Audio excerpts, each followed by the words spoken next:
Hey, it's Rebecca. Just a quick update on the cancer situation since so many people have asked how things are going. It is Saturday morning, December 18th. We're hoping for a super busy day here at base camp, so fingers crossed. It's been a week of just a lot of big emotions, a lot of really heavy feelings, but also some good things have come out of the week. And so I just wanted to, first of all, thank everyone for all of your kind thoughts and words. We struggled with how and when and even if to talk about the cancer diagnosis publicly. Part of me just wanted to hide it from everyone and not talk about it. But I realized that Hike Like Woman is such a huge platform. I mean, we serve over 40,000 women every month. And when we look at the breast cancer statistics, like the odds are not in our favor. So the chances are that someone in our community is going to experience something very similar to what I am experiencing now. And so that was really the catalyst for wanting to talk about it and wanting to share on social media and here on YouTube what's going on and what it feels like when you hear those words, you have cancer. But the outpouring of love and support has just been overwhelming, not just within the Hike Like Woman community, but here locally in Laramie.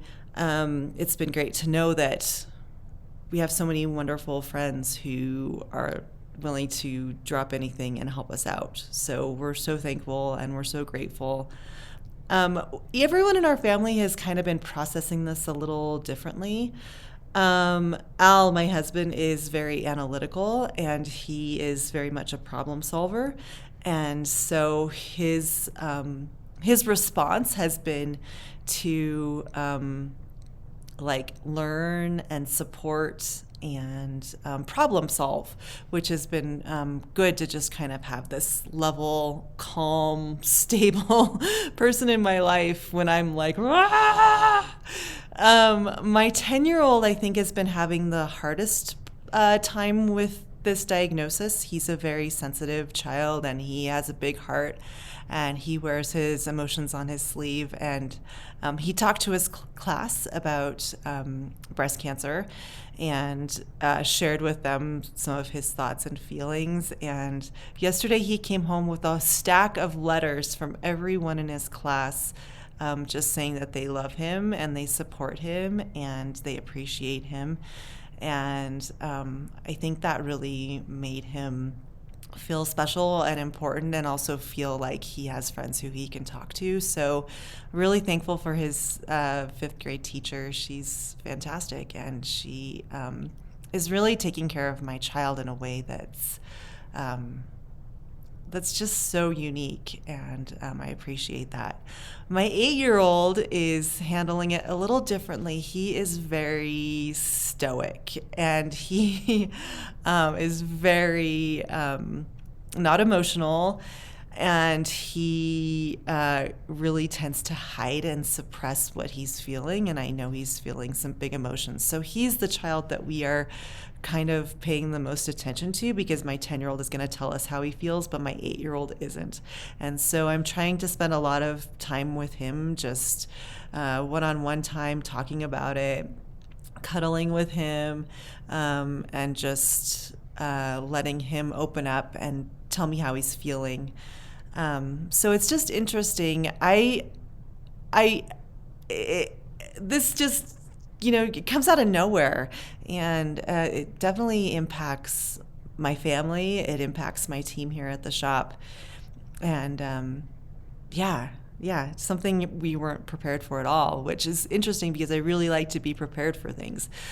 I had a few appointments this week. I met with a genetic counselor and got some genetic testing done. I did test negative for the BRCA2 genetic mutation thing. I guess everyone has BRCA1 and BRCA2, but if there's you have more than one or something, I don't know, it's science. Whatever.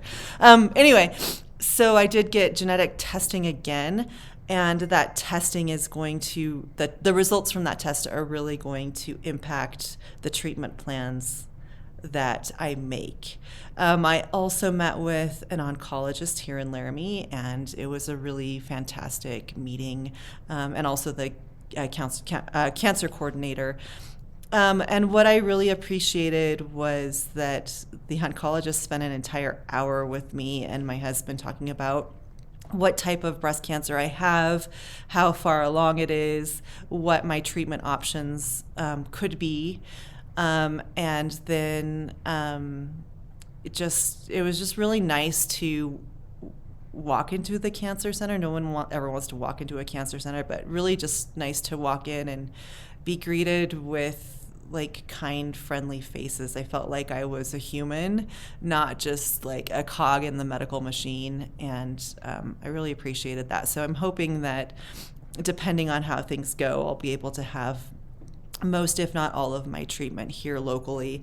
I also like that too because I want to go through this with minimal disruption and minimal disruption for my family. I think the more that I can be at home, the less stress it is on me because I'm not away from the shop and I'm not away from like my kids.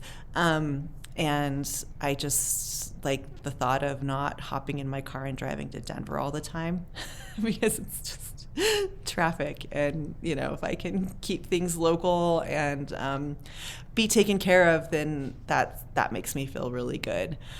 I have a meeting. I have an appointment with a surgeon on Monday afternoon, so I'm looking forward to that and discussing my options for surgery.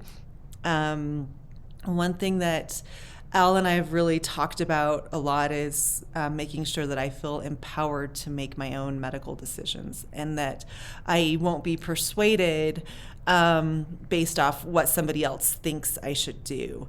And I think that my family, given our breast cancer history, they have a they have opinions as to what kind of surgical options I probably should get.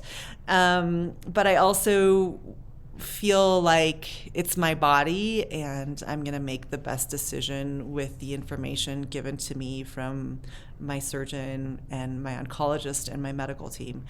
And so I'm looking forward to the results of my genetic tests. I'm looking forward to making a treatment plan and just kind of figuring out the next steps. But I feel a lot less stressed out than I did last week. I feel a lot more comforted.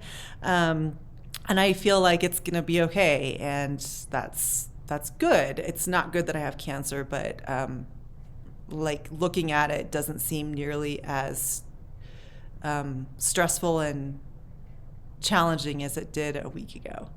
One thing that's been a little bit interesting, it has been like responses to my cancer diagnosis. And it's funny, I have such a great support network here in Laramie, and I have such wonderful friends. And some friends have been like, call me now. I know someone who had breast cancer and I want to put you in touch. Other people have just been like, hey, here's a hug. You got this. I'm here when you need me. I have a dear friend who's amazing, and she's been following this journey ever since I found the lump. She's been there texting me every step along this journey, and she's just been so sweet with her kind words and her text messages to me and dropping off little gifts and sticking them in my bell box. And so I hope she's watching this because it's really wonderful. And I think that everyone who goes through this needs like a breast friend, someone who is calm and level-headed and not going to freak out, but just going to be like, I'm here for you when you want to talk.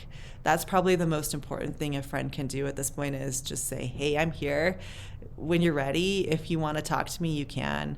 A lot of people have reached out saying that they know someone who had breast cancer, or they want to connect me with someone who's been through this, and I appreciate all of that. But the thought of talking to more people and getting more opinions at this point is just overwhelming to me. And so I'm going to just stick with how I feel and how Al feels about this and how my doctors feel about this. And I think that too much information can just cause more stress, and I'm trying to avoid a lot of stress right now. So that's kind of how I'm handling things going forward. Quick update on the shop situation, because I know several of you have stopped in to say hi to me and kind of asked what the future of all of this is going to be. So we made the difficult decision to close up our rental center, so the big warehouse that I have where I rent my gear. And I brought most of our winter rentals, so our skis, our snowboards, and our snowshoes, over to our downtown location. So we're just going to simplify things for the rest of the winter and just rent equipment out of our downtown shop. It is not ideal, and it's not what I wanted to do, but I just don't have the staffing and I don't have the energy to have two different staff at two different locations. It's just like the thought of just consolidating them feels a lot better to me. And then we had to make the really difficult decision to close down our retail operations. So we're gonna, our landlord graciously is letting us end our lease here in downtown Laramie on April 1st. And so it feels really sad to me to have to close the downtown store. It's been such a great, experience to do that. But I saw the writing on the wall, and last July when I started just diving into the numbers, I realized that I was not a very good financial planner or manager, and we made some really, really, really awful and horrific buying decisions. So I wasn't managing that part of the store very well. And so that kind of set us up into this situation. So after I digested the fact that we're gonna close down the downtown retail store, I've come to accept that, because what I really love is renting gear and tuning skis and stone grinding skis and all of the repair to keep old equipment out on the snow. And I also really love guiding and outfitting, and a lot of the time the summer retail stuff really got in the way of me to just plan and execute really kick-ass outdoor adventures in the summer. So we are going to hang on to our summer camping and backpacking rental fleet, and we're going to keep guiding, and it'll allow me to just put everything that I've got during the summer into guiding. And I think that's really where my passion is. So if you haven't joined me on a Hike Like a Woman backpacking trip, I don't know what this summer is going to bring. It really just depends on my treatment plan, but we're going to go full-blown guiding in the future, and I think that's going to be really, really super fun. So summers, we're just going to do guiding, and then in the winter, we'll open up Base Camp South, so my big warehouse where I store all of my other rental gear is going to be rentals. We're going to do services, and then we're going to also do a tiny bit of retail. So not clothing, but skis, poles, boots, bindings, goggles, helmets, sunglasses, all the things you need to get on the mountain. And I'm really looking forward to specializing and just being what I love, and that's a ski shop.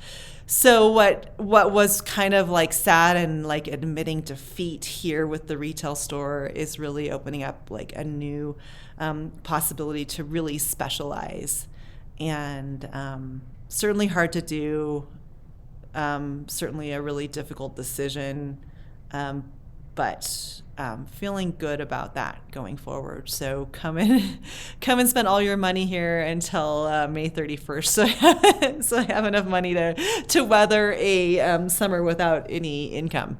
And so I don't know what's going to happen.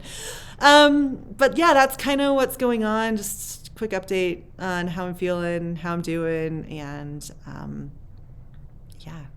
But anyway, I'll pop back in probably after I talk to the surgeon and get the results from my genetic test and just know a little bit more information. But once again, thank you. We're so grateful for all of your love and support, and we really appreciate it, and we appreciate you.